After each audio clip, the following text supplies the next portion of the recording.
جو سنتوں کے مقابلے میں بدعات کو رونما کرے گا، قبروں پر اذانیں دے گا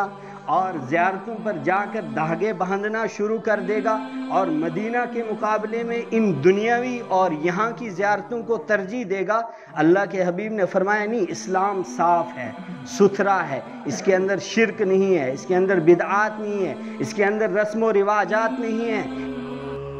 فرش التراب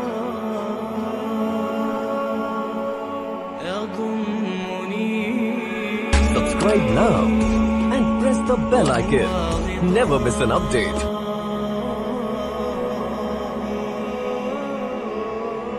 حول الرمال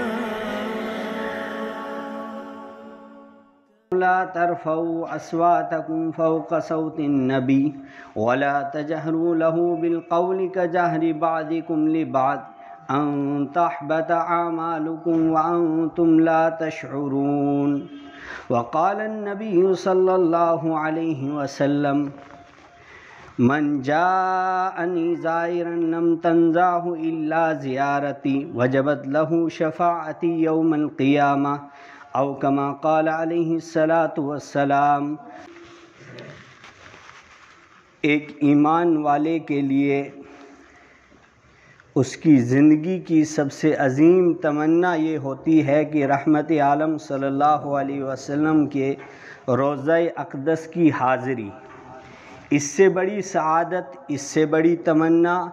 اور اس سے بڑی عظیم نعمت کسی انسان کو دنیا میں نصیب نہیں ہوتی ہے۔ یعنی اس کی زندگی کے ایک اہم ترین مقاصد میں سے ایک بڑا مقصد یہ بھی ہوا کرتا ہے کہ ایک ایمان والے کو زندگی بھر یہ تمنا رہے کہ میری حاضری کب روضہ اقدس صلی اللہ علیہ وسلم پر ہو جائے اور پھر میں وہاں کی بڑی بڑی سعادتوں سے فیضیاب ہو جاؤں۔ یہ اس کی تمنا رہنی بھی چاہیے، اور اللہ کے حبیب کے فرمان سے بھی یہی معلوم ہوتا ہے۔ اللہ کے حبیب نے ارشاد فرمایا من زار قبری وجبت لہ شفاعتی، جس نے میری قبر کی زیارت کی قیامت کے دن اس کی سفارش کرنا مجھ پر واجب ہو گئی۔ اور اللہ کے حبیب کی زیارت کرنا وفات کے بعد، اور اللہ کے حبیب کی زیارت کرنا اس کی قبر کے پاس جا کر، یہ ایک عظیم سرمایہ ہے۔ اللہ کے حبیب فرماتے ہیں من زار قبری بعد وفاتی، جس نے میرے اس دنیا سے جانے کے بعد، میرے وصال کے بعد میری قبر پر حاضری کرتا ہے اور میری زیارت کرتا ہے، فَكَأَنَّمَا زَارَنِي فِي حَيَاتِي، گویا کہ اس نے میری زندگی میں زیارت کی۔ جس نے میری وفات کے بعد، میرے وصال کے بعد، میرے دنیا سے جانے کے بعد میری قبر پر حاضری ہوئی، گویا کہ اس نے مجھے زندگی میں دیکھا، حیات میں دیکھا۔ اس کا مطلب کتنی بڑی سعادت ہے۔ جس طرح صحابہ اللہ کے حبیب کو زندگی میں، حیات میں ان کی مجلسوں میں حاضر ہوا کرتے تھے اور ان کی زیارت کیا کرتے تھے، اللہ کے حبیب نے فرمایا جو میرے وصال کے بعد میرے روضہ اقدس پر آئے گا اور میری قبر کی زیارت کرے گا، گویا کہ اس نے میرے سامنے مجھے دیکھ لیا۔ اور دوسری روایت میں اللہ کے حبیب ارشاد فرماتے ہیں ما من مسلم یسلم علیہ، مسلمانوں میں سے کوئی بھی مسلمان ایسا نہیں ہے جو مجھ پر آ کر سلام پیش کرے، یعنی کہے السلام علیکہ یا حبیب اللہ، میرے روضے کے پاس پہنچنے کے بعد یہ سلام پیش کرے، الا رد اللہ علیہ روحی، مگر اللہ تعالیٰ میری روح کو واپس کر دیتے ہیں، حتی اردہ علیہ السلام، یہاں تک کہ اس امتی کے سلام کا جواب میں خود دیتا ہوں۔ اس سے بڑی سعادت اور کیا ہو سکتی ہے؟ کوئی کسی کو سلام کرتا ہے، اگر وہ کوئی کسی اونچے مرتبے پر ہوگا، کسی عظیم مقام پر ہوگا، وہ کسی بڑے منصب پر ہوگا، وہ اس کو جواب دیتا ہے، اس کو یہ بھی اچھا لگتا ہے کہ بڑے آدمی نے مجھے جواب دیا۔ لیکن جو سارے انبیاء کے سردار ہیں، دنیا اور آخرت کے سردار ہیں، سید الانبیاء سید الاتقیاء ہیں، اور جس بندے کے سلام کے جواب میں خود رحمت عالم صلی اللہ علیہ وسلم کہیں گے وعلیک السلام، تجھ پر بھی اللہ کی سلامتی ہو، اس سے بڑی سعادت تو کچھ نہیں ہو سکتی۔ لیکن یہ ساری روایتیں ایک طرف،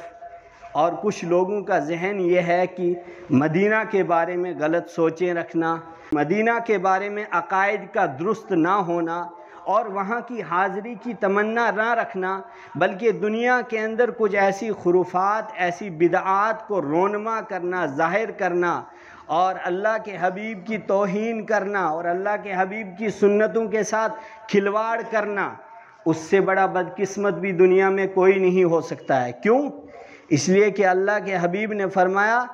من احیا سنتی، جس نے میری سنت کو زندہ کیا فقد احیانی، اس نے مجھے زندہ کیا۔ یعنی مجھے زندہ کرنے کا مطلب کیا ہے کہ میری سنت کی پیروی کی اور اس کو دنیا کے اندر اس کو رواج دلایا اور دنیا کے لوگوں کو بتایا کہ اس سنت پر عمل کرنے کے اتنے فائدے ہیں۔ اللہ کے حبیب فرماتے ہیں اس نے مجھے خوش کر دیا، کان معی فی الجنہ، کل قیامت کے دن میرے پڑوس میں وہ ہوگا جنت کے اندر، ایک طرف میں دوسری طرف وہ، اوپر والے درجے میں میں ہوں گا اور نیچے والے میں وہ ہوگا جو میری سنتوں پر عمل کرتا ہوگا۔ لیکن جو سنتوں کے مقابلے میں بدعات کو رونما کرے گا، قبروں پر اذانیں دے گا اور زیارتوں پر جا کر دھاگے باندھنا شروع کر دے گا اور مدینہ کے مقابلے میں ان دنیاوی اور یہاں کی زیارتوں کو ترجیح دے گا، اللہ کے حبیب نے فرمایا نہیں، اسلام صاف ہے، ستھرا ہے، اس کے اندر شرک نہیں ہے، اس کے اندر بدعات نہیں ہے، اس کے اندر رسم و رواجات نہیں ہیں۔ اسی لیے اللہ کے حبیب نے فرمایا یأتی علی الناس زمان، میری امت پر ایک زمانہ آنے والا ہے۔ کیسا زمانہ ہوگا؟ لا یبقى من الاسلام الا اسمہ، مسلمان صرف نام کے رہیں گے، نام ان کے تو ایسے ہوں گے لگتا ہوگا کہ یہ اللہ کا بالکل قریبی بندہ ہے، لیکن جب اس کی عملی زندگی کو انسان دیکھے گا تو انسان حیران رہتا ہے، یہ مسلمان ہو کر یہ والے کام کرتا ہے، یہ مسلمان ہو کر اس طرح کے کام کرتا ہے، قبروں پر اذانیں دیتا ہے، دھاگے باندھ کر اپنی تمناؤں کو پورا کرتا ہے اور مدینہ اور مکہ کو چھوڑ کر دنیا دوسری جگہوں کا رخ کرتا ہے اور اپنی تمناؤں کے اندر ان چیزوں کو داخل کرتا ہے جس کی وجہ سے اس کا دنیاوی نقصان بھی اور اخروی نقصان بھی ہو رہا ہے۔ اللہ کے حبیب نے فرمایا یاد رکھیے گا والذی نفسی بیدہ، مسلم شریف کی روایت ہے، اللہ کے حبیب فرماتے ہیں والذی نفسی بیدہ، قسم ہے اس ذات کی جس کے ہاتھ میں میری جان ہے، لا یخرج منہم احد رغبۃ عنہا، مدینہ کے بارے میں جو اعراض کرے گا اور وہاں کے بارے میں صحیح سوچ اور نظریہ نہیں رکھے گا الا اخلف اللہ خیرا منہ، اللہ تعالیٰ وہاں اچھے لوگوں کو قیام کی توفیق دے گا، وہاں ان لوگوں کو پہنچائے گا جو اللہ کے پسندیدہ لوگ ہیں، جو اللہ کے محبوب ہیں، اللہ کے نبی کے عاشق ہیں، ان کو اللہ تعالیٰ وہاں پہنچا دے گا۔ اور اس کے بعد فرمایا الا ان المدینۃ کالکیر، سنیے مدینہ یہ لوہے کی بٹھی کی طرح ہے اور اس کا کام کیا ہے؟ تخرج الخبیث، خبیث قسم کے لوگوں کو مدینہ اپنے جگہ نہیں دیتی ہے، وہاں سے باہر نکال پھینکتی ہے۔ یہ بہت صاف ستھری زمین ہے، براہ راست 24 گھنٹے اس پر رحمتیں نازل ہوتی ہیں۔ کیوں؟ اس لیے کہ اللہ کے حبیب اس زمین کے اندر آرام فرما رہے ہیں، وہاں ان کا روزہ ہے، وہاں مسجد نبوی ہے اور وہاں ریاض الجنہ ہے، جس جنت کے بارے میں اللہ کے حبیب نے فرمایا ما بین بیتی و منبری روضۃ من ریاض الجنہ، میرے گھر اور میرے منبر کے درمیان والا جو حصہ ہے روضۃ من ریاض الجنہ، یہ جنت کے باغوں میں سے ایک باغ ہے۔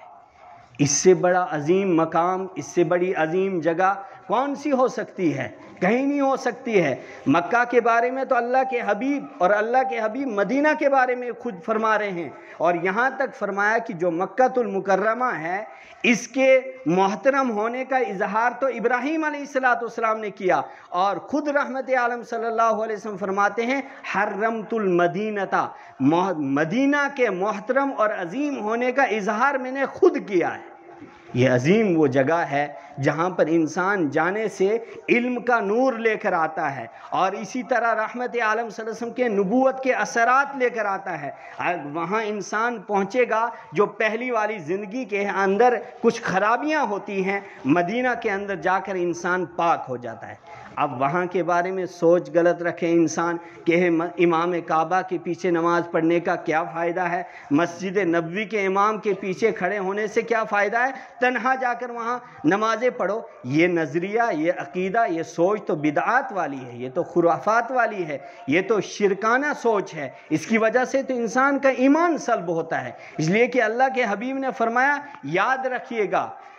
جو مدینہ والوں کے بارے میں کچھ غلط نظریہ رکھتا ہے اور سوچتا ہے کہ مدینہ کے اندر کسی طرح کی خرافات کو میں پیدا کروں گا اور وہاں کے حالات کو خراب کر دوں گا، اللہ کے حبیب فرماتے ہیں عذابہ اللہ تعالی ذوب الرصاص، اللہ تعالیٰ اس کو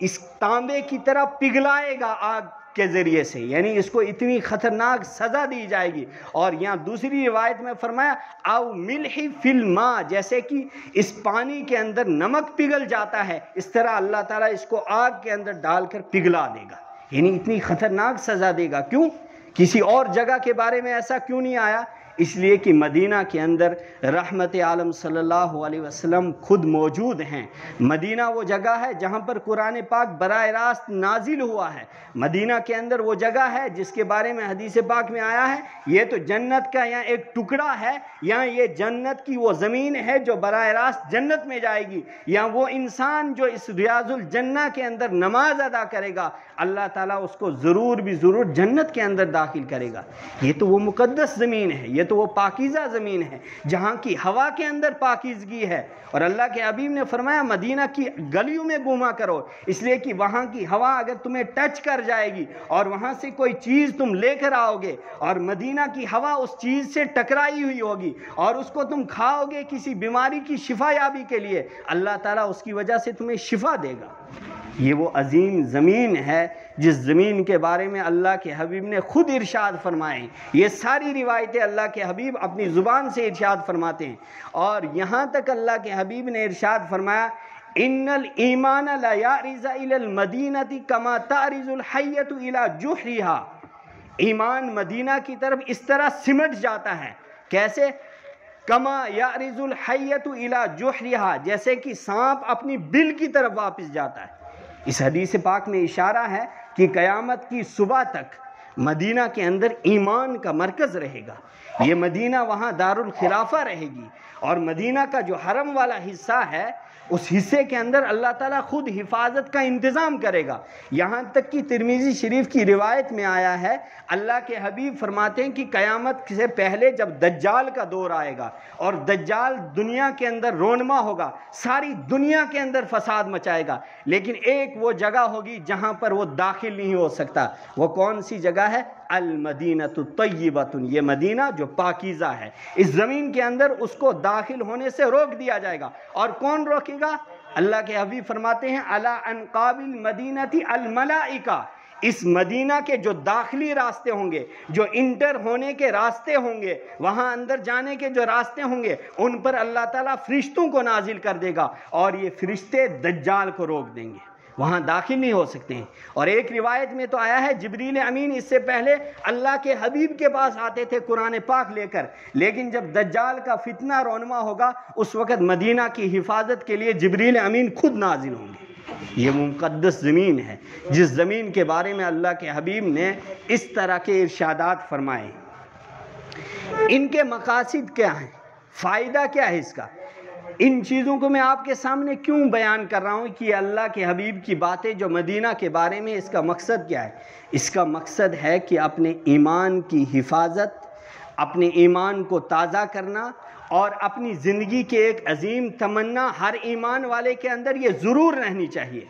امریکہ کا سفر کرتا ہے، فارس کا سفر کرتا ہے، دنیا کے ہر ملک کے اندر گھومنے کے لیے جاتا ہے، کیا اس کے لیے اس سے بڑی کوئی سعادت کی چیز ہو سکتی ہے؟ جو مکہ اور مدینہ کا رخ کرے گا، وہاں کے لیے انتظام کرے گا، وہاں کے لیے پیسہ جمع کرے گا، اور اس سفر میں جو پیسہ لگے گا اللہ کے حبیب نے فرمایا یہ پیسہ بھی ضائع نہیں ہوگا، یہ ایسے بینک میں چلا جائے گا کہ اللہ تعالیٰ موت کے بعد آنکھیں جب اس کی بند ہوں گی اس کے بعد اس کے فائدے اس کے سامنے آئیں گے۔